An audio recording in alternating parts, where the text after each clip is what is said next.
The great hall of Nexus Prime Station stretched out like a small city. Thousands of beings from across the galaxy filled the floating platforms that served as seats. The air hummed with the sound of translation devices working overtime, turning the words of hundreds of different species into something everyone could understand. Captain Jinwoo Park sat in the human section, which was embarrassingly small compared to the others. While the Altarians had an entire floating island for their delegation, and the crystal beings of Nethi took up 3 levels with their towering forms, humanity had exactly 1 chair. Jinwoo was the only human representative in a room filled with the most powerful beings in the known galaxy. He did not seem bothered by this. Jinwoo was a thin man with graying hair and calm eyes.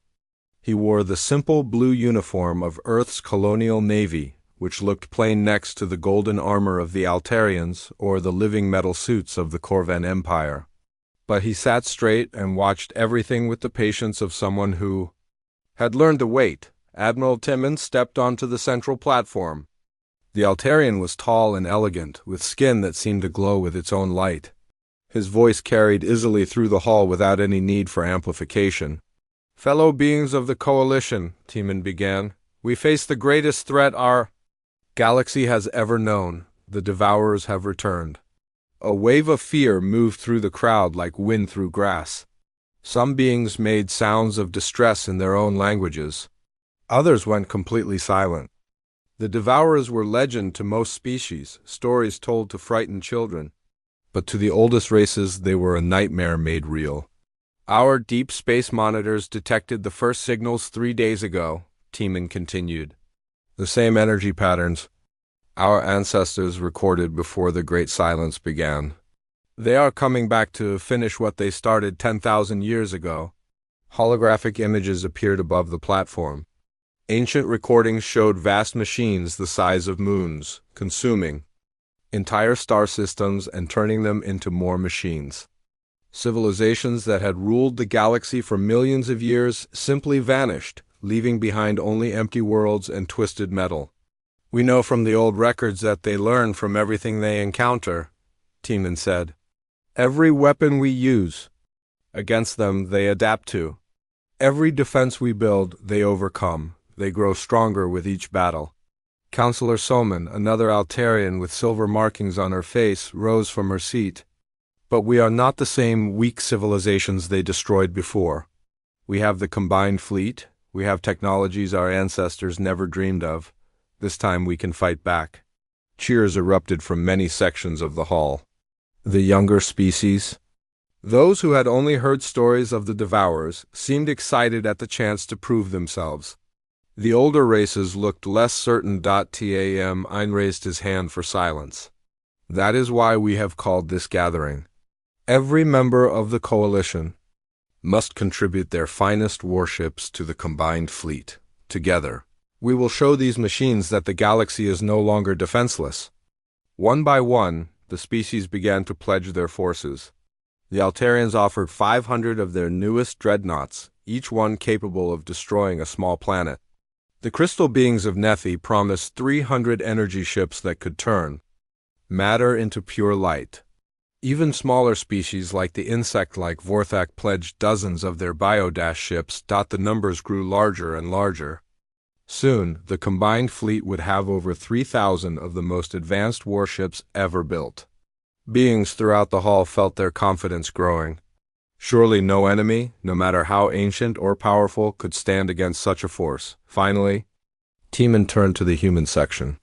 "And what does Earth contribute to our cause?" Jinwoo stood up slowly. His voice was quiet, but somehow it carried to every corner of the great hall. "Earth is sending 1 ship." The hall fell completely silent. For a moment, nobody seemed to understand what they had heard. "1 ship?" Counselor Summon's voice was sharp with disbelief. "Captain Park, perhaps there was an error in translation. Surely you mean 100 ships?" "No," Jinwoo said calmly. 1 ship, the UES Defiance." The silence broke into an explosion of angry voices. Beings shouted in dozens of languages. Some demanded to know if humanity was abandoning the galaxy. Others asked if humans had simply gone insane. Ambassador Hayok of the Trade Federation stood up. his many arms waving in agitation. "Captain Park, do you understand what we face? This is not some border dispute or trade war. The Devourers destroyed civilizations that had ruled for millions of years. And you offer us one ship? You ask for our best?" Jinwoo replied. "This. Is it your best?" Summon's voice rose higher. "Captain, our records show that Earth has over 200 warships in active service. Are you telling us that one old cruiser is better than your entire fleet?" Jinwoo touched a control on his wrist, and a hologram appeared showing the Defiance. It was not impressive. The ship was clearly old, built during humanity's second colonial war 50 years ago. It had been updated and repaired many times, but it still looked primitive compared to the sleek vessels the other species were contributing. "The Defiance is a Ranger-class cruiser," Jinwoo explained. "She was built in 2387 and has served in every major conflict since then. Her weapons are kinetic cannons and missile tubes. Her armor is titanium steel composite. Her crew is 147 humans. Kinetic weapons?" Admiral Tiemann looked confused. "Captain, most civilizations stopped using such primitive technology centuries ago. How do you expect metal? Projectiles to damage enemies that can adapt to our most advanced energy weapons?" "That's something we'll have to find out," Jinwoo said. The hall erupted again. Some beings laughed, thinking the humans must be making some kind of joke. Others looked angry, believing humanity was insulting the coalition in their hour of need. A few of the older species watched Jinwoo with something that might have been curiosity. "This is ridiculous," shouted a voice from the Corvin section. "Are humans cowards? Are you so afraid that you won't even try to help us?" Jinwoo's expression didn't change. "The crew of the Defiance has volunteered for this mission. Every single one of them. They know what they're facing and they're ready to fight. 147 humans against an enemy that destroyed thousands of worlds," Soman said. "Captain Park, with respect, this is not bravery. This is suicide." "Maybe," Jinwoo agreed, "but it's our suicide to choose." Tiemann held up his hand for quiet. When the noise died down, he looked directly at Jinwoo. "Captain, I do not understand your people. Every other species has pledged their greatest fleets. You offer us one old ship with primitive weapons. Do you truly believe this will make any difference?" "I believe," Jinwoo said, "that you'll know the answer to that question soon enough." He touched his communicator. "Admiral Kim, are you receiving this transmission?" A new voice came through the speakers, slightly distorted by distance. "Clear as crystal, Captain. This is Admiral Minho Kim aboard the Defiance. We've been listening to your little meeting." "Status report, Admiral," Jinwoo said. "All systems green, Captain. Crew is ready, weapons are loaded, and engines are hot. Just give us something to fight." Jinwoo looked around the hall at all the STARING faces. "The Defiance will depart for the front lines immediately. We'll see you all there." He turned and walked toward the exit. As he reached the door, he paused and looked back. "One more thing," he said. "When this is over and you're trying to figure out how we did it, remember this moment. Remember that you asked for our best, and we gave it to you." The door closed behind him, leaving thousands of beings staring at the empty human section. In the silence that followed, many of them wondered the same thing. What kind of species sends one ship to fight a war that could destroy the galaxy? They would find out soon enough. 3 weeks had passed since the great meeting at Nexus Prime. The galaxy held its breath, waiting for news from the edge of known space. The combined fleet had assembled faster than anyone thought possible. Over 200 of the coalition's finest warships now patrolled the outer rim.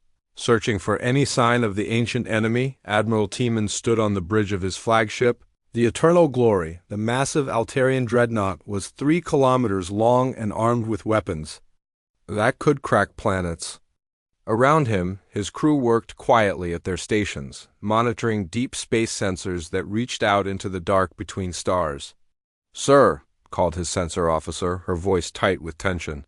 "I'm detecting something at the edge of the Kepler sector, multiple contacts moving in from deep space." Tiemann moved to the main display. Points of light appeared on the star map.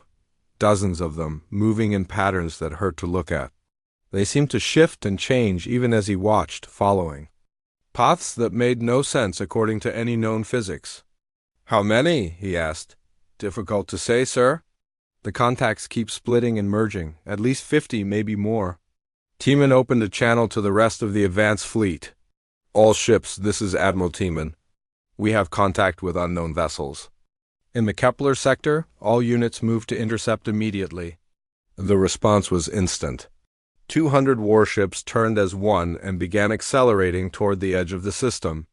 Ships from a dozen different species formed up in perfect battle formation, their weapons charging and shields rising. Captain Deho of the Corvin battleship Iron Fist spoke over the com. "Admiral, should we wait for the main fleet?" "Negative," Tiemann replied. "We have overwhelming superiority in numbers and firepower. We'll engage and destroy them before they can penetrate deeper into Coalition space." As the fleet moved closer, the enemy ships became clearer on the sensors. They were unlike anything in the Coalition databases. The vessels seemed to be part machine and part something else, growing and changing shape as they moved. Some looked like massive insects made of metal. Others resembled twisted versions of ships from civilizations that had vanished long ago. "By the ancient light," whispered Counselor Solman from her position on the bridge, "they're using our own designs against us." She was right. Among the enemy ships, Tiemann could see the outline of an Altarian cruiser from 1,000 years ago, and what looked like a Nethi energy ship, but wrong somehow, corrupted and changed into something monstrous. "They take what they destroy," Tiemann said quietly. "They learn from everything they consume." The two fleets met in the empty space between stars. For a moment, nobody fired. The Coalition ships held their formation while the Devourer vessels moved in patterns that seemed almost like a dance, weaving around each other in ways that should have caused collisions but somehow didn't. "All ships," Tiemann commanded, "open fire." Space lit up like a new sun. Plasma cannons, quantum torpedoes, and gravity weapons unleashed their fury on the enemy. The concentrated firepower of 200 advanced warships was enough to destroy entire planets. Surely nothing could survive such an assault. For the first few minutes, it seemed to work. Several Devourer ships were hit and destroyed, their twisted forms breaking apart in brilliant explosions. The Coalition crews cheered as their weapons found their targets, but then something changed. The Devourer ships began to adapt. The first plasma blasts had torn through their hulls like paper, but each successive hit did less damage. Within 10 minutes, the plasma cannons were barely leaving marks on the enemy armor. "Sir," called the weapons officer on the Eternal Glory. "Plasma effectiveness has dropped to 30% and falling." "Switch to quantum torpedoes," Tiemann ordered. The torpedoes streaked across space, warping reality around them as they flew. The first wave hit hard, tearing massive holes in the enemy formation. But again, the effect began to fade with each attack. "Quantum torpedo effectiveness dropping," reported the weapons officer. 20% and falling fast. Around the fleet, other captains were reporting the same thing. Every weapon they used worked for a short time, then became less and less effective as the enemy ships learned to defend against them. "How is this possible?" demanded Captain Deho. "Our weapons are hitting them directly. The energy readings show impact, but they're not taking damage." Dr. Yuna Choi's voice came over the com from somewhere in the rear of the formation. She was aboard a small research vessel, studying the battle from a safe distance. "They're not just adapting their armor," she said. "They're learning to absorb and redirect the energy. Every shot we fire teaches them more about our weapons." As if to prove her point, one of the Devourer ships suddenly fired a beam of pure plasma at the Coalition fleet. It was exactly like the plasma cannons the Altarians had been using, but somehow more focused, more deadly. The beam cut through 3 Coalition ships in a single shot. "They're using our own weapons against us," Soman said, her voice full of horror. The battle turned into a nightmare. The more the Coalition fleet fired, the stronger the enemy became. Weapons that had worked minutes before now had no effect at all. Worse, the Devourer ships were beginning to fire back with improved versions of Coalition technology. All ships fall back to defensive positions, Tiemann ordered. But it was too late. Small objects detached from the Devourer ships, moving too fast for the sensors to track clearly. They looked like clouds of metallic dust, but they moved with purpose and intelligence. Nanite swarms, Dr. Yuna reported. They're releasing nanite swarms. The swarms struck the Coalition ships like invisible rain. At first, nothing seemed to happen. Then alarms began sounding across the fleet as ships reported system failures. "Sir, our shields are failing," reported the engineering officer on the Eternal Glory. "Something is eating through the generator coils." "Weapons offline," called another voice. "The nanites are destroying our targeting systems." Throughout the fleet, the same reports came in. The tiny machines were somehow getting through shields and armor, then systematically destroying everything they found. Ships that had been fighting. Moments before went dark as their power systems failed. The Iron Fist was the first to go completely dead. The massive Corvin battleship simply stopped moving, its lights going out one by one. Then the Nethi energy ship Bright Star suffered a catastrophic reactor failure, taking 2 nearby frigates with it in the explosion. "Admiral," Captain Deho's voice came through heavy static. "We have to retreat. We're losing everything." But there was nowhere to retreat to. The Devourer ships had surrounded the Coalition fleet, moving faster than anything that size should be able to move. They struck like predators, targeting command ships and heavy cruisers first. The Eternal Glory shuddered as something slammed into her hull. Tiemann was thrown to the deck as his flagship's lights flickered and died. "Hull breach on deck 12!" someone shouted. "They're inside the ship."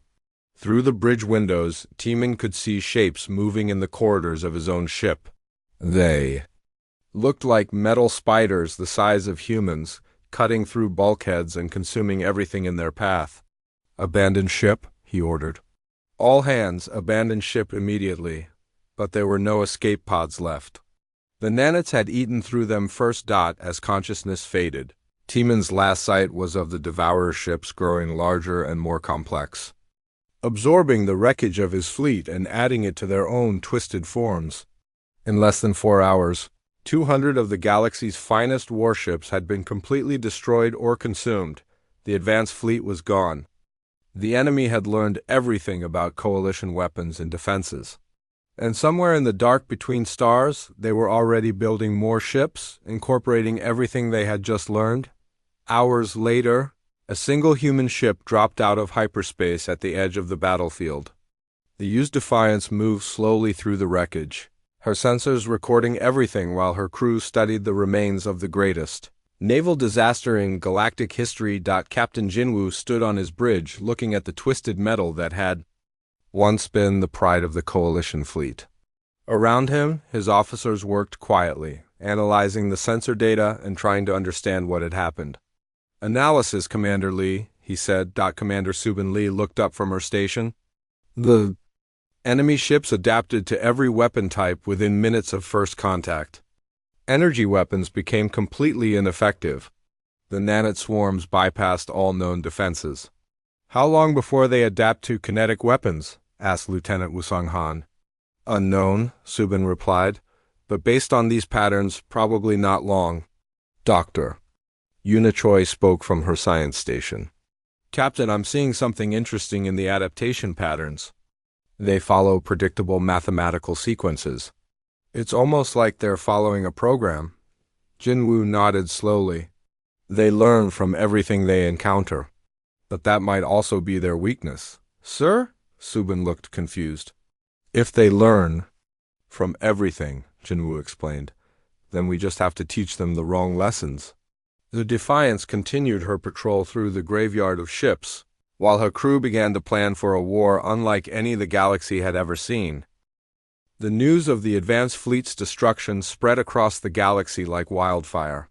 In the space of 4 hours, 200 of the Coalition's finest warships had simply vanished. The only evidence they had ever existed was the twisted wreckage, floating in the dark, and the desperate, final transmissions that spoke of weapons that stopped working. and ships that ate themselves from the inside. Panic gripped every world in coalition space. Some species began evacuating their border colonies. Others pulled their remaining fleets back to defend their homeworlds.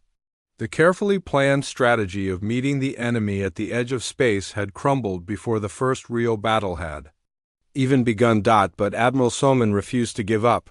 The Altarian had barely escaped the destruction of the advance fleet in a damaged frigate, and the memory of watching her people die burned in her mind like acid. She took command of the remaining coalition forces and chose to make their stand at Terminus 7. Terminus 7 was one of the most heavily defended worlds in coalition space.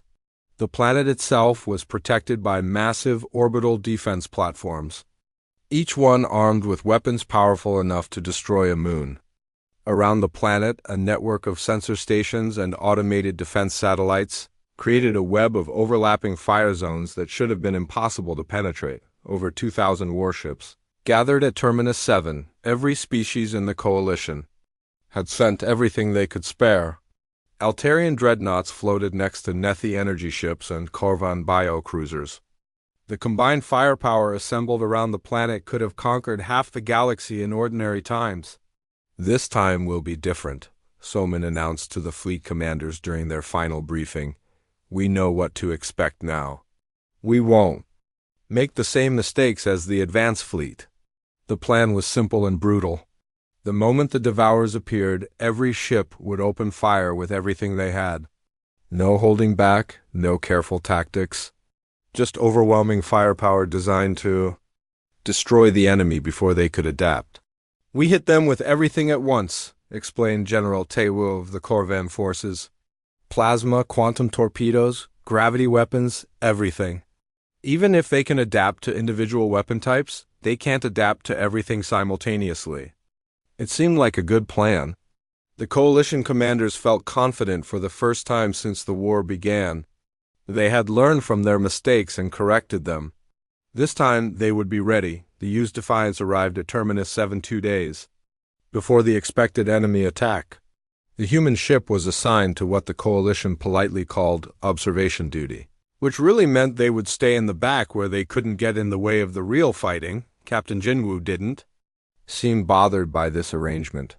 He positioned his ship at the rear of the formation and waited patiently while the coalition prepared for battle. His crew spent their time studying the defensive plans and running quiet scans of the orbital platforms. "Sir," Commander Subin Lee said quietly, "their strategy isn't going to work." "I know," Jinwoo replied, "but they need to learn that for themselves." Lieutenant Wusong Han looked up from his weapons station.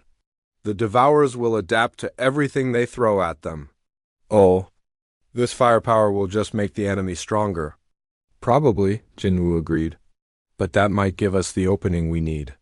Dr. Yuna Choi was working at her science station, analyzing the data from the advanced fleet battle. "Captain, I think I'm beginning to understand how their adaptation process works. It's not magic. It's very advanced technology, but it follows rules." "What kind of rules?" Subin asked. "They seem to analyze each type of energy or weapon they encounter, then develop countermeasures. But the process takes time, and it requires them to experience the weapon multiple times to develop perfect defenses." Jinwoo nodded thoughtfully. "How much time?" "Based on the battle data, approximately 15 to 30 minutes for most coalition weapons. Less time for simpler energy types, more time for complex ones." "And how many exposures do they need?" "It varies, but usually between 10 and 50 direct hits before they achieve complete immunity." The information was interesting, but it didn't change the basic problem. Even if the Devourers needed time to adapt, 30 minutes was more than enough to destroy any attacking fleet. And 50 hits meant they could destroy 50 ships. While learning to ignore their weapons completely, the Devourers arrived exactly when the coalition predicted they would. The enemy fleet emerged from hyperspace at the edge of the Terminus, the 7th system, like a spreading stain of darkness. There were hundreds of them now, much larger than the force that had destroyed the advance fleet. Worse, many of the new ships were clearly built from the wreckage of coalition vessels, their familiar shapes twisted into something alien and wrong. "All ships, this is Admiral Solman," came the transmission across the fleet. Execute attack plan. Immediately, fire everything you have. The space around Terminus 7 exploded into light. Over 2,000 warships opened fire simultaneously, joined by the orbital defense platforms and satellite networks. The combined firepower was beyond imagination. Plasma beams thick as buildings lanced out toward the enemy. Quantum torpedoes warped space itself as they flew. Gravity weapons tried to tear the Devourer ships apart at the molecular level. For a brief, glorious moment, it looked like the plan was working. The concentrated fire tore into the enemy formation, destroying dozens of Devourer ships in the first few seconds. Explosions lit up the darkness as alien vessels were vaporized by the incredible assault. The Coalition crews cheered as their weapons found their targets. This was what they had hoped for, a straight fight where superior firepower would carry the day, but the celebration didn't last long. As the minutes passed, the weapons began to lose their effectiveness. The first sign was the plasma cannons. The brilliant beams that had cut through Devourer hulls like butter began to splash harmlessly against enemy armor. Then the quantum torpedoes started detonating prematurely, their reality-warping explosions somehow contained and absorbed by the target ships. Weapon effectiveness dropping across all categories, reported the tactical officer aboard Summon's flagship. Plasma down to 60%, quantum torpedoes at 40% and falling. Maintain fire, Summon ordered. All ships maintain fire, but it was no use. The Devourers were learning faster than ever before. They had encountered these weapons during the Advanced Fleet battle, and now they were adapting to them in record time. Within 20 minutes, the Coalition's most powerful weapons were doing no damage at all. Worse, the enemy was beginning to fire back. The Devourer ships launched their own attacks using improved versions of Coalition technology. Plasma beams, more focused than anything the Altarians had ever built. Quantum torpedoes that seemed to phase through shields before exploding inside their targets. They're not just copying our weapons, reported Dr. Yuna from the Defiance. They're making them better. The battle turned into a slaughter. Coalition ships that had seemed invincible minutes before began to die in waves. The orbital defense platforms, massive structures that had protected Terminus the 7th for centuries, were torn apart by their own weapons turned against them. Admiral Soman watched in horror as her carefully planned defense crumbled. The enemy had done exactly what she had feared. They had learned from the Coalition's attacks and turned that knowledge against them. All ships fall back to the second defensive line, she ordered, but there was no second defensive line that could stop an enemy armed with perfected versions of Coalition technology. That was when the Defiance made its move. The human ship had been sitting quietly in the rear of the formation throughout the entire battle, doing nothing while the Coalition fleet was torn apart. Now, as the surviving ships began to retreat, the Defiance accelerated toward the enemy. What are they doing? Demanded Admiral Solman. All human vessels, you are ordered to withdraw immediately. Captain Jinwoo's voice came back calm and steady. Negative, Admiral. We're beginning our attack run. With what? Every weapon we have is useless against them now. Not every weapon, Jinwoo replied. The Defiance charged straight into the heart of the Devourer formation. But instead of firing at the main enemy ships, the human vessel began targeting specific subsystems on damaged Devourer vessels. Their weapons were not the advanced energy cannons of other Coalition ships. They were simple kinetic weapons, metal, projectiles fired at incredible speed. The first tungsten slug hit a Devourer ship's communication array, tearing it completely off the hull. The second smashed into what looked like a sensor cluster. The third and fourth punched clean through the enemy's hull and out the other side. Impossible, whispered someone on Summon's bridge. How are primitive kinetic weapons working when our most advanced technology failed? Commander Subin Lee's voice came over the come from the Defiance. Because, Admiral, you can't adapt to a chunk of metal moving at 90% of light speed. Physics is physics? The Defiance continued its attack run, systematically destroying Devourer ships with simple kinetic projectiles. They weren't using any complex technology that the enemy could learn from and copy.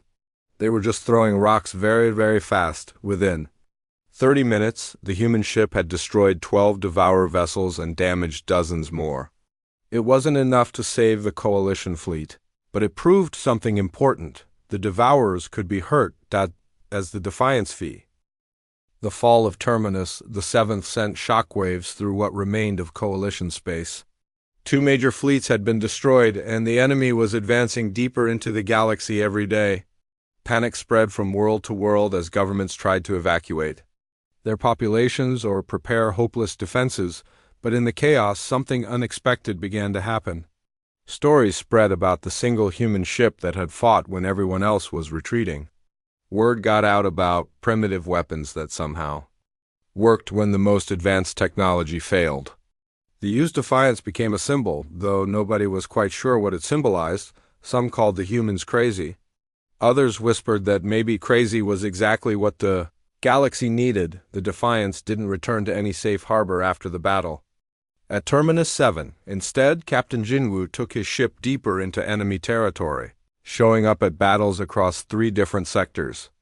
Always alone, always outnumbered, but always fighting. At the Proxima Centauri system, they arrived just as a Devourer squadron was consuming the mining stations around the star.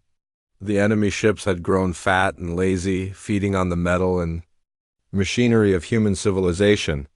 They barely noticed the single cruiser that appeared at the edge of the system, but Captain Jinwoo had noticed something about the local asteroid belt. Thousands of chunks of rock and metal, leftovers from when the planets formed, floating in predictable orbits around the star. Wusung, can you hit that asteroid cluster with our tractor beam? Jinwoo asked his weapons officer. Lieutenant Wusung Han checked his calculations. Yes, sir, but our tractor beam isn't powerful enough to move anything that large. I don't want to move them, Jinwoo explained. I want to accelerate them. The plan was simple and completely insane. The Defiance used its tractor beam like a slingshot, grabbing asteroids and flinging them at the Devourer ships at incredible speeds. Each rock became a kinetic weapon weighing thousands of tons. The first asteroid hit a Devourer ship before the enemy even realized they were under attack. The massive chunk of stone and iron punched through the alien vessel like a bullet through paper, tearing it completely in half. The second asteroid missed, but the third hit another ship in the engine section, sending it spinning out of control into its neighbor.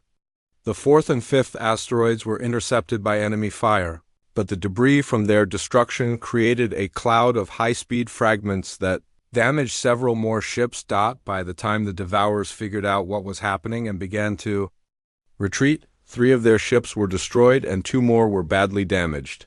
The human strategy was too chaotic and unpredictable for them to adapt to quickly. Sir, Commander Subin Lee said as they watched the enemy ships flee, I think we just used an entire asteroid belt as ammunition. Waste not, want not, Jinwoo replied calmly. 2 weeks later, the Defiance appeared at the New Geneva colony just as Devourer ground forces were overrunning the planetary defenses. The colony had been evacuated, but the automated defense systems were still fighting a hopeless battle against the invaders. This time, Captain Jinwoo tried something completely different. Instead of attacking the enemy ships directly, he ordered his crew to modify their cargo pods with mining explosives left over from the colony's industrial operations. We're going to ram them? Asked Engineering Chief Do-Yun Park, looking at the modified pods with concern. Not ram, Jinwoo corrected. Deliver. The Defiance launched the explosive-filled pods directly at the largest Devourer ship, but instead of trying to hit the hull, they aimed for the ship's open hangar bays.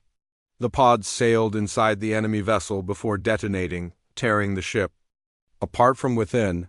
The explosion was spectacular, but what happened next was even more interesting. The Devourer ship's death throes sent out some kind of signal that confused the other enemy vessels.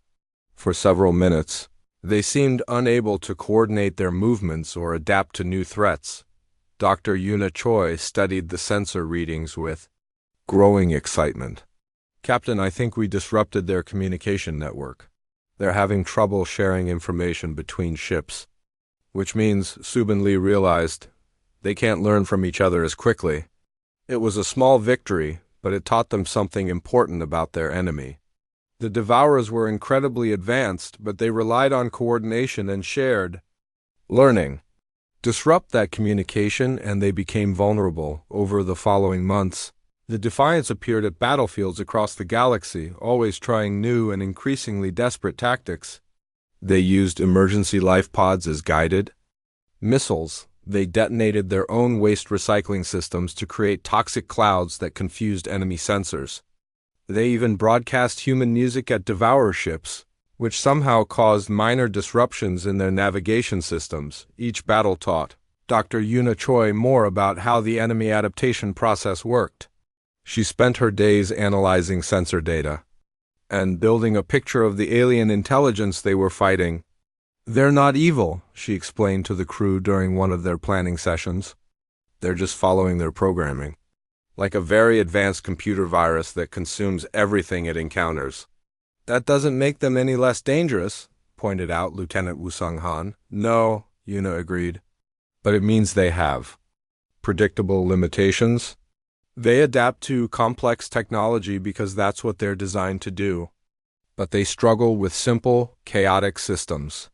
Like humans, Subin Lee said quietly. Exactly like humans, Yuna confirmed. We don't make sense to them.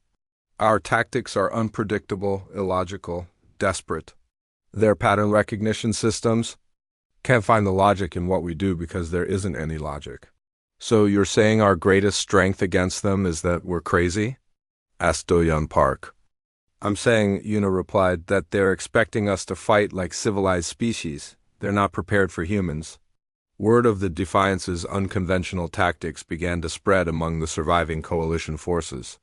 Some commanders dismissed the reports as impossible exaggerations. How could one ship with primitive weapons be more effective than entire fleets of advanced warships? But others began to pay attention. A few brave captains started experimenting with simpler weapons and more chaotic tactics. The results were mixed, but promising. Captain Dongmin of the Altarian cruiser Star Runner tried using kinetic weapons against a Devourer patrol. His ship was destroyed, but not before he managed to damage 2 enemy vessels with simple metal projectiles. Commander Yunji of the Corvin frigate Bloodtide used her ship's industrial fabricators to create improvised explosive devices, which she launched at the enemy in modified cargo containers. She managed to destroy 1 Devourer ship before being forced to retreat. These small victories didn't change the overall course of the war. The Devourers continued to advance, consuming worlds and growing stronger. But they proved that the enemy could be hurt, and that unconventional tactics could work where traditional strategies failed. Admiral Soman, commanding the last major coalition fleet from her damaged flagship, found herself studying the reports of these engagements with growing interest. She had lost everything following traditional military doctrine. Maybe it was time to try something completely different. Get me a communication channel to the human ship, she ordered. When Captain Jinwoo's face appeared on her screen, Soman felt a strange mixture of respect and frustration. This quiet human had somehow become the most effective military commander in the galaxy, and he had done it by ignoring everything she had been taught about warfare. Captain Park, she said formally, I want to understand how you're doing this. How are you fighting an enemy that adapts to everything we throw at them? Jinwoo's expression didn't change. We're not fighting their strengths, Admiral. We're exploiting their weaknesses. What weaknesses? They adapt to every weapon, every tactic, every strategy we use. They adapt to logical strategies, Jinwoo corrected. They expect their enemies to fight efficiently, to use their best weapons and most advanced technology. That's what they're designed to counter, and you're not doing that? We're doing exactly the opposite. We're fighting inefficiently. We're using weapons and tactics that don't make sense. We're being human. Soman stared at him for a long moment. Captain, the Coalition has lost over 4,000 ships. Dozens of worlds have fallen. How is being human going to save the galaxy?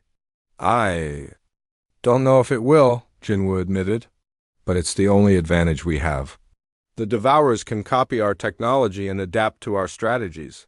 But they can't understand why we keep fighting when any logical species would surrender. And that's enough? We'll find out soon enough, Jinwoo replied. Because I think it's time to take this fight to them directly. The transmission ended, leaving Admiral Soman staring at a blank screen. Outside her ship's windows, the stars were disappearing one by one as the Devourers consumed everything in their path. Maybe it was time to stop being logical. Maybe it was time to be human. The hidden fortress world of Sanctuary had been built in secret over 200 years ago, tucked away in an unnamed system far from any major trade routes. It was designed to be the Coalition's last refuge if their civilization ever faced complete destruction. Nobody had ever imagined they would actually need to use it. Now, barely 200 ships from across the galaxy huddled around the artificial world like wounded animals seeking shelter. These were all that remained of the Coalition's once mighty fleets. Captains who had commanded hundreds of vessels now led single ships filled with refugees and survivors. The great meeting hall inside Sanctuary Station was a shadow of the Grand Assembly at Nexus Prime, where thousands of beings had once gathered in confidence and strength. Now only a few hundred sat in small groups, speaking in quiet, defeated voices. Admiral Soman looked around the hall with tired eyes. Her once pristine Altarian uniform was stained and patched from months of desperate fighting. The silver markings on her face, signs of her high rank, seemed dull in the artificial light. "We have lost," she said simply. "In 6 months, the Devourers have consumed over half of Coalition space. Our fleets are gone, our worlds are falling one by one. Unless someone has a miracle to offer, this war is over." Captain Dongmin of the Star Runner raised his hand. "What about evacuation?" "We could try to get our populations to the outer rim, beyond Devourer space." "To where?" asked Ambassador Hayek, his Trade Federation credentials now meaningless. "They're spreading in all directions." "Give them another year, and there won't be anywhere left to run?" Counselor Minjae of the Nethi spoke in her crystalline voice. "Perhaps we could try to negotiate? Offer them something in exchange for leaving some worlds alone." "Negotiate with what?" Soman asked bitterly. "They don't want territory or resources. They want everything. Every ship, every world, every living being. They consume it all and turn it into more of themselves." The discussion continued for hours, but it always came back to the same conclusion. They were outnumbered, outgunned, and facing an enemy that grew stronger with every battle. Traditional military thinking had failed completely. That was when Captain Jinwoo stood up. The human had been sitting quietly in the back of the hall, listening to the debate without contributing. Now, all eyes turned to him as he walked slowly to the front of the room. "I have a plan," he said simply. Soman almost laughed. "Captain Park, with all due respect, what can one ship do against an enemy that has destroyed thousands?" "Not one ship," Jinwoo corrected. "All of us. Working together, but not in the way you're thinking." He activated a holographic display showing the current tactical situation. Red markers indicated Devourer-controlled space, which now covered more than half the galaxy. At the center of the red zone was a massive structure that had appeared just weeks ago. "This is their command nexus," Jinwoo explained. "Intelligence reports suggest it's where they coordinate their entire network. Every Devourer ship, every adapted technology, every piece of information they've learned flows through this central hub." Captain Dongmin studied the display. "Even if that's true, the Nexus is protected by thousands of adapted ships. It's in the heart of their territory, surrounded by defensive fields we can't even understand. Getting close to it would be suicide." "Yes," Jinwoo agreed, "if we tried to fight our way through conventionally. But I'm not suggesting a conventional attack." He touched the display and new information appeared. Technical readouts, energy patterns, analysis of Devourer adaptation protocols. "Dr. Choi has been studying their learning systems for months," Jinwoo continued. "She's discovered something important about how they process information." Dr. Yuna stepped forward, looking nervous but determined. "The Devourers have incredibly advanced pattern recognition systems. They can analyze any technology or tactic and develop countermeasures within minutes. But their strength is also their weakness. How so? Asked Solman. They process everything through a central intelligence network. When they encounter a new threat, they analyze it, develop countermeasures, and then share that information with every unit in their network. It's what makes them so effective at adapting. But, Jinwoo continued, what happens if we give them too much information to process at once? The room fell silent as the implications sank in. You want to overload their network? Whispered Counselor Minjae. Exactly, Jinwoo confirmed. We hit them with simultaneous attacks using completely different technologies and tactics. Force them to analyze dozens of different threat patterns at the same time. Admiral Soman shook her head. Even if that could work, we don't have the ships. 200 vessels against thousands. We don't need to win the battle, Jinwoo explained. We just need to create enough chaos to disrupt their processing systems. If we can overload their central intelligence, even for a few minutes, their entire network becomes vulnerable. He brought up a detailed tactical plan. It was unlike anything any of them had ever seen. Instead of coordinated fleet movements and concentrated firepower, it called for 17 different attack vectors using completely unrelated strategies. Some ships will use energy weapons, Jinwoo explained. Others will rely on kinetic projectiles. Some will try ramming attacks. Others will use electronic warfare or improvised explosives. The goal isn't to destroy the Nexus with any single attack. It's to force their systems to process so many different threats that they can't adapt to any of them effectively. Captain Dongman studied the plan with growing amazement. This is insane. You're asking us to coordinate a dozen different battle plans simultaneously, using tactics that contradict each other. That's exactly what I'm asking, Jinwoo replied. Because that's what the Devourers can't handle.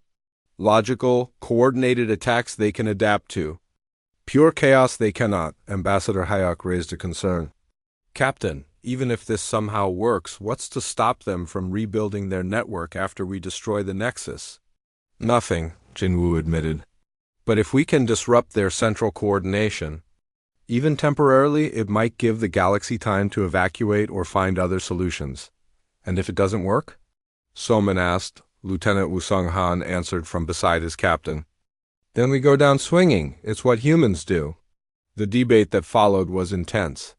Many of the coalition commanders thought the plan was impossible. Others called it pure madness. But slowly, as they discussed the alternatives more and more, beings began to see the logic in Jinwoo's illogical strategy. Captain Dongman was the first to commit. The Star Runner will take Vector 7, he announced. Kinetic bombardment with improvised projectiles. Counselor Minjae spoke for the Nethi survivors. Our energy ships will handle Vector 12, pure light-based attacks. One by one, the other commanders signed on to the plan. Not because they believed it would work, but because it was the only option that wasn't simply giving up. Admiral Solman was the last to agree. She looked at the tactical display for a long time, studying the impossible complexity of what Jinwoo was proposing. Captain Park, she said finally, this plan violates every principle of military strategy I've ever learned. It's chaotic, unpredictable, and has almost no chance of success. Yes, Jinwoo agreed. And that's exactly why it might work, Soman continued. Because the Devourers have learned to counter logical strategies, they're not prepared for something this completely insane.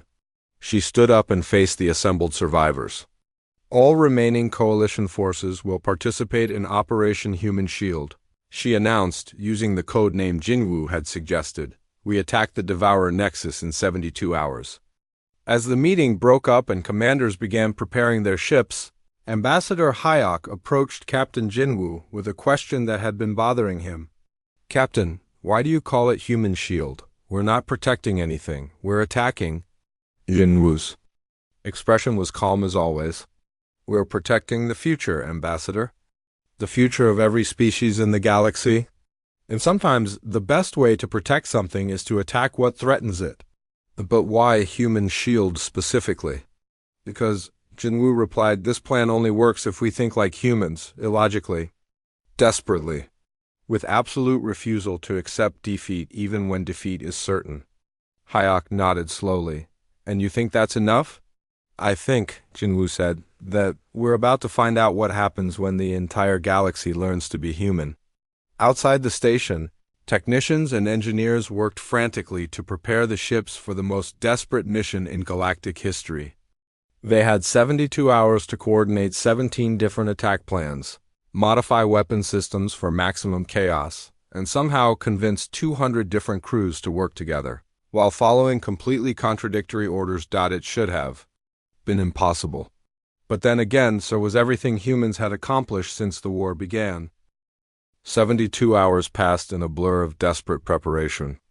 Engineers worked without sleep to modify weapon systems that had never been designed to work together. Tactical officers memorized attack plans that contradicted everything they had learned about warfare. Medical teams prepared for casualties that would likely include everyone. The UES Defiance hung in space near Sanctuary Station, surrounded by the last ships of a dying civilization. Captain Jinwoo stood on his bridge, watching the final preparations through the viewports. Around him, his crew worked with the calm efficiency of people who had accepted that they might not survive the next few hours. "Final systems check," he ordered. Commander Sugan Lee looked up from her station. "All weapons loaded and ready, sir. Kinetic cannons, improvised missiles, and what Engineering Chief Park calls surprise packages? Communications?" Jinwoo asked. "All ships reporting ready," replied Lieutenant Kenjin from the CUM station. "Admiral Summon's flagship will coordinate the energy weapon attacks. Captain Damin will lead the kinetic bombardment group. The Nethi energy ships are standing by for their light-based assault." Dr. Yuna Choi spoke from her science station. "Sir, I'm still detecting the Devourer Nexus at the coordinates we identified. The structure has grown larger since our last scan. It's now approximately the size of Earth's moon." "Defenses?" asked Lieutenant Wusung Han. "Thousands of adapted ships in protective formations," Yuna replied. "Energy fields that our sensors can't fully analyze. And some kind of reality distortion around the Nexus itself. Getting close to that thing is going to be like flying through a nightmare." "Engineering." Chief Do-Young Park's voice came over the intercom from the engine room. "Captain, I've pushed our engines as far as they'll go, but I can't promise they'll hold together through a sustained attack run." "Understood, Chief," Jinwoo replied. "How long can you give us?" "Maybe 30 minutes at maximum burn. After that, we'll either reach the target or become a very expensive firework." Jinwoo nodded. 30 minutes would have to be enough. Admiral Summon's voice came over the fleet communication channel. "All ships, this is Admiral Salmon. Operation Human Shield begins in 10 minutes. Remember, our goal is not to destroy the Nexus with conventional attacks. Our goal is to create so much chaos that their adaptation systems cannot cope." She paused, and when she continued, her voice carried a mixture of determination and fear. "I won't lie to you. Most of us probably won't survive this mission. But if we succeed, we might give the galaxy a chance to survive. That has to be enough." "Captain," Dongnin spoke next. "Star Runner to all kinetic bombardment ships. We go in first and hit them hard with everything that's heavy and fast. Make them think we're trying to batter through their defenses with brute force." Counselor Minja's crystalline voice followed. "Nethi energy ships will begin our assault 60 seconds after the kinetic bombardment starts. We will use pure light beams at frequencies the Devourers have never encountered." One by one, the other group leaders confirmed their readiness. Electronic warfare ships would try to hack into Devourer communication networks. Ramming ships would accelerate toward the Nexus at maximum speed, forcing the enemy to deal with suicide attacks. Even the remaining medical vessels would participate, broadcasting jamming signals and launching improvised weapons. 5 minutes to attack," Soman announced. Jinwoo opened a private channel to his crew. "Everyone ready?" The responses came back. "Immediately. Ready, sir? Engines hot. Weapons loaded. Standing by." Dr. Yuna looked up from her station with a slight smile. Captain, I've been thinking about what we're about to do. 17 different attack vectors using incompatible technologies and contradictory tactics. By every rule of military strategy, this should be a complete disaster, and, Jinwoo asked, and that's exactly why it's brilliant. We're not just attacking the Nexus, we're attacking the very concept of logical warfare. 1 minute to attack, came Summon's voice. The Coalition fleet began moving forward, 200 ships against an enemy that controlled half the galaxy. They moved slowly at first, staying in formation until they reached the edge of Devourer. Space. Contact, reported the sensor officer on Summon's flagship. Devourer patrol ships moving to intercept. All ships begin Operation Human Shield, Summon commanded. Execute, execute, execute. The fleet exploded into 17 different directions at once. The careful formation dissolved into what looked like complete chaos as each group of ships pursued its own separate mission. Captain Dongman led his kinetic bombardment ships straight toward the strongest concentration of enemy vessels. His ships opened fire with everything from tungsten rods to chunks of processed asteroid, filling space with high-speed projectiles that followed no predictable pattern. The Devourer ships immediately began adapting, developing shields and armor designed to deflect kinetic impacts. But before they could complete their analysis, the Nephi energy ships opened fire with beams of pure light that bypassed physical defenses entirely. As the enemy began adapting to energy attacks, the electronic warfare ships launched their assault, flooding Devourer communication networks with virus programs and jamming signals. Before the machines could adapt to that threat, the ramming ships began their suicide runs, forcing the enemy to deal with attackers who didn't care about survival. "It's working," Dr. Yuna reported from the Defiance as they raced toward the Nexus. "I'm reading massive spikes in Devourer network activity. They're trying to process too many different threats simultaneously." The space around the Nexus became a nightmare of conflicting battles. Energy beams crossed paths with kinetic projectiles. Ships exploded in brilliant fireballs while others rammed into enemy vessels at incredible speeds. Electronic signals jammed. Sensors, while gravity weapons tried to tear reality apart, the Devourers tried desperately to adapt. But each time they developed countermeasures for one type of attack, 3 more different threats appeared. Their perfect adaptation systems, designed to counter logical military strategies, couldn't cope with pure chaos. "Nexus defenses weakening," Yuna reported. "The reality distortion field is fluctuating." The Defiance pushed deeper into the battle zone than any ship should have been able to survive. Around them, the space was filled with wreckage from both sides. Admiral Summon's flagship was gone, destroyed while leading an energy weapon attack. Captain Dongman's Star Runner was drifting. Dead in space, its crew lost, but its mission accomplished, but the plan was working. The Devourer Nexus, that massive structure that had seemed invincible, was beginning to show signs of damage. Its smooth alien surfaces were cracked and burning. The defensive fields that protected it flickered like dying lights. "Sir, engineering?" Chief Park's voice came from the engine room. "I'm reading critical failures in all systems. We've got maybe 5 minutes before everything shuts down." 5 minutes to reach the Nexus core, Jinwoo replied. "Can you give us that?" "I'll give you everything I've got, Captain." The Defiance shuddered as its overtaxed engines pushed beyond their safety limits. Around them, the battle continued to rage as the surviving Coalition ships pressed their attacks. But most of the fleet was gone now, destroyed in the desperate assault on the Nexus. "Captain," Commander Subin Lee said quietly, "we're not going to make it back." "I know," Jinwoo replied. Dr. Yuna looked up from her console with excitement despite their desperate situation. "Sir, I'm detecting something incredible. The Nexus isn't just being damaged by our attacks. It's actually trying to process the information from our chaotic assault, and the effort is overloading its central intelligence." "What does that mean?" asked Lieutenant Wusung Han. "It means the Nexus is having what you might call a mental breakdown. Its processing systems are crashing as they try to analyze threats that don't follow any logical pattern." The Defiance pushed closer to the Nexus core, threading its way through defensive systems that were failing one by one.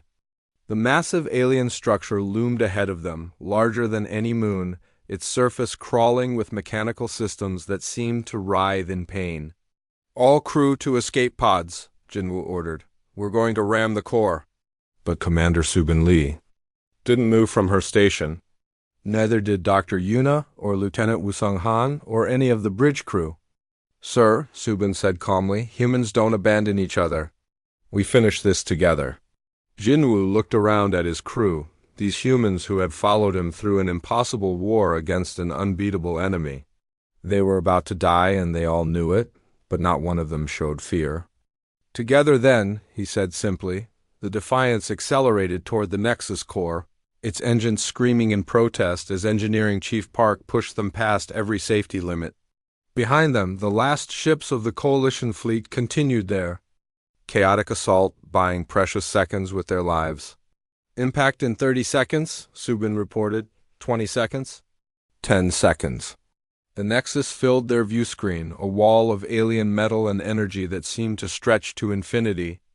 At the last moment, Jinwoo could swear he saw something like fear in the patterns of light that danced across its surface. The Devourers had conquered hundreds of civilizations, but they had never encountered anything like humans. They had never faced beings who would throw themselves into certain death just to protect others. They had never tried to process the idea of willing sacrifice. 5 seconds, too. The explosion that destroyed the Devourer Nexus was unlike anything the galaxy had ever seen. It wasn't just the physical destruction of a massive artificial structure. It was the death of an intelligence that had consumed civilizations for eons. Broadcasted across every Devourer ship and station in the galaxy, the UES, Defiance's reactor had been modified by Engineering Chief Doyon Park during their final approach. Instead of a simple nuclear explosion, it released something far more dangerous to the Devourers. It released pure human consciousness, transmitted directly into the Nexus core through Dr. Yuna Choi's communication array. The collective intelligence that controlled every Devourer unit suddenly found itself flooded with human thoughts, human emotions, human memories. For the first time in its existence, it experienced doubt, fear, the concept of willing sacrifice for others. The idea that some things were worth dying for, these were concepts that had no place in its programming. The Devourers were designed to consume, adapt, and survive. They understood efficiency, logic, and the mathematical certainties of conquest.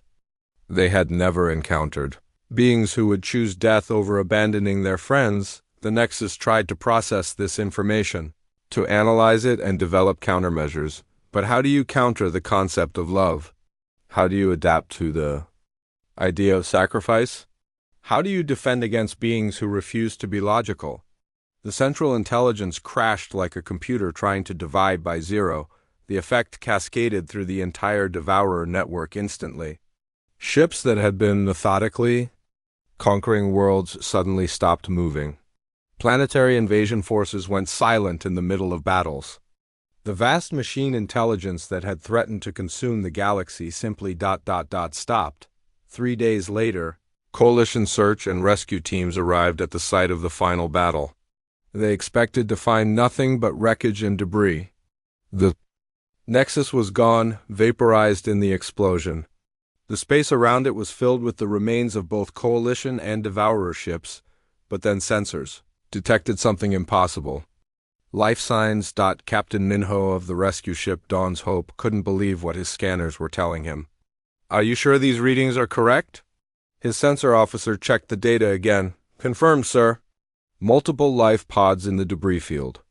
Some of them are still transmitting human identification codes. The rescue operation took 18 hours. One by one, they pulled escape pods from the wreckage. Most were empty or contained only bodies, but some impossibly held survivors. Captain Jinwoo Park was found unconscious in the Defiance's command pod, along with Commander Subin Lee and Dr. Yuna Choi. They were badly injured but alive. The pod's emergency systems had somehow protected them from the worst of the explosion. Lieutenant Wusung Han was recovered from a weapons station pod, delirious but breathing. Engineering Chief Doyon Park was found in an engine room escape pod, both his legs broken but grinning when the rescue team found him. "Did it work?" were the first words Jinwoo spoke when he regained consciousness in the medical bay. "Sir," Captain Minho replied, "the Devourer network has gone completely silent. Every ship, every station, everything. They've all just stopped." Jinwoo closed his eyes and smiled. "Good." Over the following weeks, as the survivors recovered, reports came in from across the galaxy. The Devourer threat was over. The machines that had seemed unstoppable were now drifting dead in space. Some had simply shut down. Others had begun dismantling themselves, as if their programming had been completely reversed. Dr. Yuna Choi, working from her hospital bed with a broken arm and severe burns, studied the data with fascination. "It's incredible," she told Captain Jinwoo during one of his visits. "The human consciousness we transmitted didn't just disrupt their central intelligence. It fundamentally changed how they process information." "What do you mean?" Jinwoo asked. "They've started to question themselves. Their certainty is gone. For the first time in their existence, they're experiencing doubt about their purpose. Some of the machines are actually trying to repair the damage they've done instead of causing more." Yuna pulled up a holographic display showing Devourer ships in the Kepler sector. Instead of consuming everything they encountered, they were carefully reconstructing damaged space stations and returning resources to surviving populations. "They're learning empathy," she continued. "The concept of sacrifice for others, of protecting instead of consuming. It's like we gave them a conscience." News of the victory spread across the galaxy faster than light. Worlds that had been preparing for evacuation or death suddenly found themselves free. The great threat that had consumed half of known space was not just defeated but transformed. But the question everyone asked was the same one that had echoed through the Coalition Council chambers months earlier.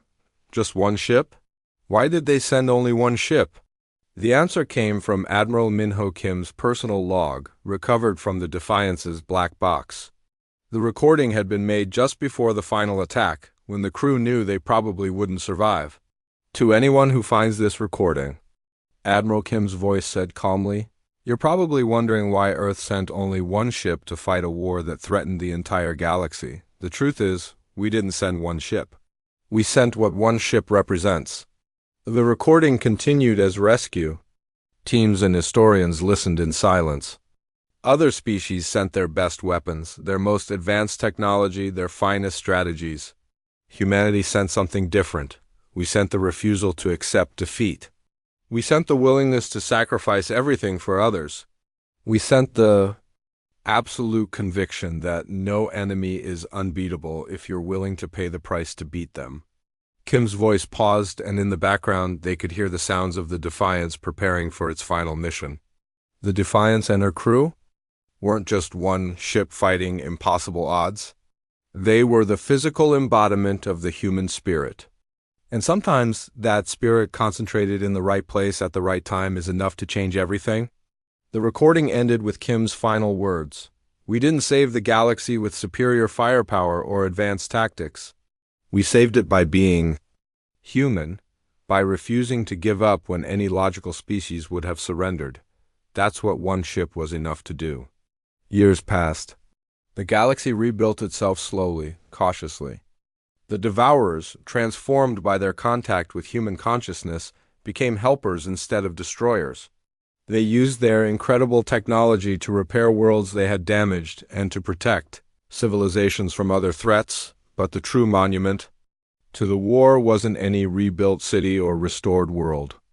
It was the change in how the galaxy thought about warfare, about sacrifice, about what it meant to refuse surrender. New military academies taught courses on human-style tactics, strategies that emphasized unpredictability, creativity, and the willingness to sacrifice for others.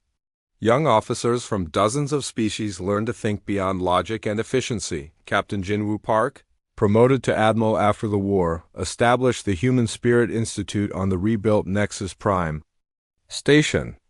It wasn't a military school, but a place where beings from across the galaxy came to study the concepts that had saved civilization: courage, sacrifice, and the refusal to accept defeat. At the Institute's dedication ceremony, Admiral Soman gave a speech that was broadcast to every world in Coalition space.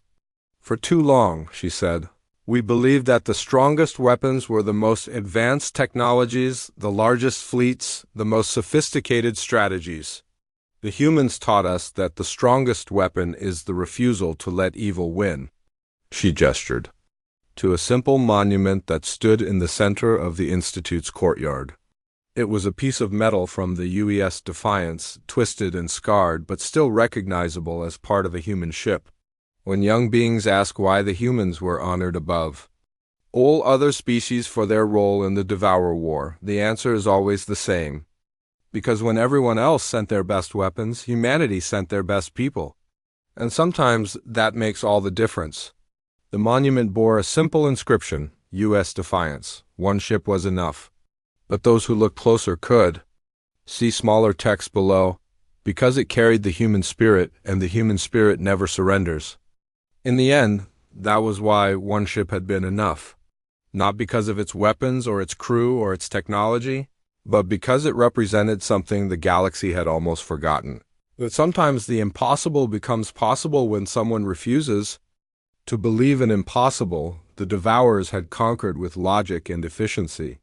Humanity had won with something far more powerful, the absolute certainty that some things are worth fighting for, no matter the odds, and in a galaxy full of logical, efficient, advanced civilizations that had made all the difference.